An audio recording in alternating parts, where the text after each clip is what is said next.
Good morning, this is Charlene with Moonlight Gardens Greenhouse north of Colby, and we had our open house yesterday and we had such a wonderful time. We saw so many familiar faces as well as a lot of new ones, so I hope everybody enjoyed the day. I think everybody was so anxious to see some sunshine that the wind didn't even matter. What I want to do today is showcase a few of the perennials that I grow here at the greenhouse. And I do grow my perennials. I grow about 95% of them right here in the greenhouse. I will have a few things shipping in later on this week and off the truck. I'm getting some woodland ferns and some perennial hibiscus and some, just a few other items. So I'm going to turn the camera around and I'll show you a few of the items that I have growing here in the greenhouse. This is a pink salvia and Asiatic lilies. This is really the first time that I've handled Asiatic lilies. Look at the orange on that. Very, very pretty. Many are just loaded with buds.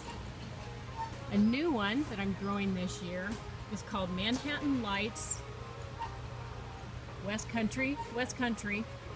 And this variety is Manhattan Lights. Look at the flower stalk on that.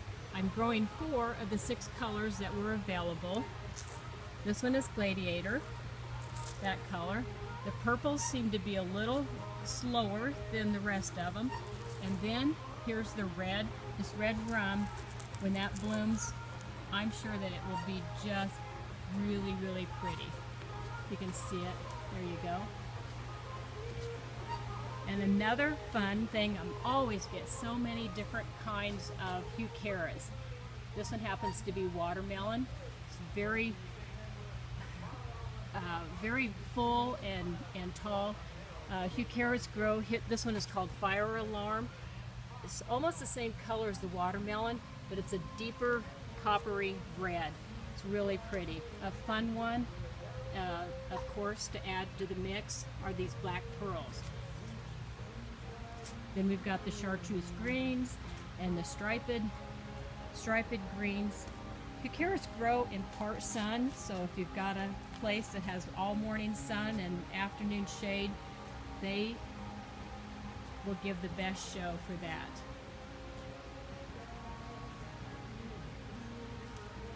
This is an interesting flower called Louisia. It's a little short rosette type of plant, and it just puts up this little flower. I'm going to jump to the other side of the bench and I'll show you one that's a white one. It came in a mix, so I didn't know what colors that we were getting. But there's a white one. There's another Asiatic lily. I've got phlox in a lot of different colors. These guys have really shot up this week since we've had some heat in the greenhouse, because phlox like summer and they like it warm. This is a penstemon with the maroon foliage like that, and they have a kind of a creamy white blossom, so they'll be shooting up that blossom here pretty quick. Some monardas. Got some liatris. This one is called, it's the blazing star. So that's what they will look like. The flower bud on them are starting to develop here at the top. We have a few poppies left over, or left yet. There's orange, and I've got one red one down below. Another awesome perennial is this perennial dianthus called maraschino. This is the Fruit Punch series. I planted one last year and it bloomed absolutely all summer. I was so impressed with it. A new one this year in the Fruit Punch series is one called Raspberry Ruffles.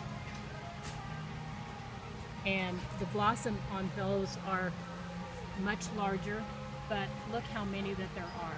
They're so pretty. And we've got some iberis, or candy tuft, that's what those are, and some ground covers. This is kind of where I have all my ground covers, some sedums and hens and chicks and whatnot. I'm going to come over here.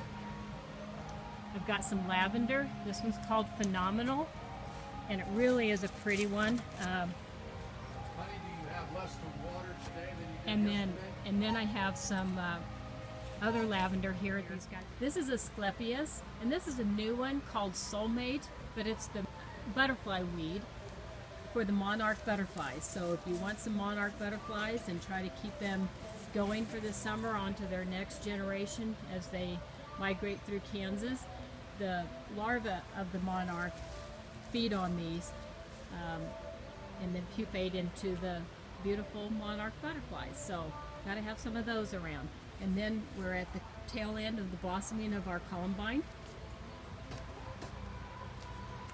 And then we have some mums. I have 6 varieties of garden mums. These guys will bloom right now. And then when they're done blooming, you cut the blossoms off and they'll bloom again next fall. So that will be your fall color. Here is another perennial. This is a leucanthemum or just a Shasta daisy. So you can see what the size of those are. So here's another look of all my perennials, the section that I have. Perennials can be planted right now. They love cold weather. A little frost will not hurt them.